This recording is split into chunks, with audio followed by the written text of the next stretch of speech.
राधे राधे दोस्तों, भक्तिमय बंधन में आप सभी का स्वागत है। आज की स्टोरी है भगवान का आशीर्वाद, सावित्री और आरती की। कोल्हापुर में सावित्री और उसकी बहू आरती रहते थे। दोनों ही भगवान की बहुत बड़ी भक्त थीं, पर स्वभाव में जमीन और आसमान का फर्क था। सावित्री जी रोज सूर्योदय से पहले उठती, मंदिर सजाती, दिया जलाती और कहती, जो भगवान का मान करता है वही जीवन में सच्चा सुख पाता है। लेकिन आरती सोचती, इतना पूजा पाठ करने से क्या होगा? असली भगवान का काम तो कर्म में है। वो घर के सारे काम करती, पर कभी मंदिर में ज्यादा समय नहीं देती।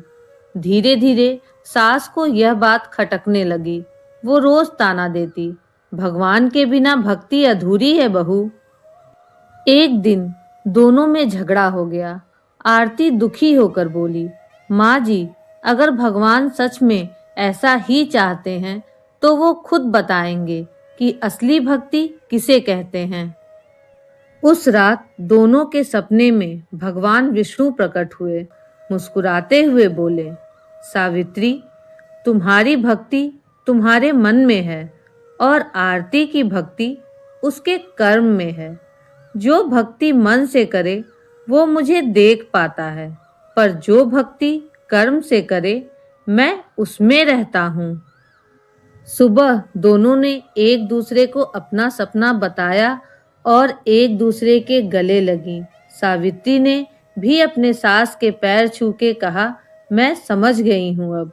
और सास ने भी कहा, मैं समझती हूँ बहू कि कर्म ही पूजा है। सावित्री ने कहा, बहू, अब मुझे समझ में आ गया, भगवान सिर्फ मंदिर में नहीं, तुम्हारे काम में भी हैं। आरती ने भी मुस्कुराकर कहा, और मैंने भी सीखा, कर्म के साथ श्रद्धा भी जरूरी है। फिर क्या था, उस दिन के बाद घर में न कोई तकरार रही न शिकायत, क्योंकि दोनों ने समझ लिया, जहाँ प्रेम, कर्म और श्रद्धा साथ हो, वहीं सच्चे भगवान बसते हैं। इस कहानी से हमने ये सीखा कि भक्ति सिर्फ मंदिर में नहीं, हर सच्चे कर्म, हर प्रेम और हर अच्छे व्यवहार में है। भगवान का वास वहीं होता है जहाँ की कर्म, प्रेम और श्रद्धा एक साथ हो। तो जैसे सावित्री और उसकी बहू ने अपनी जिंदगी संवार ली, वैसे ही सबकी जिंदगी संवर जाए। राधे राधे। अगर आपको मेरी ये वीडियो अच्छी लगी हो तो प्लीज़ लाइक और सब्सक्राइब करना ना भूलें। Thank you.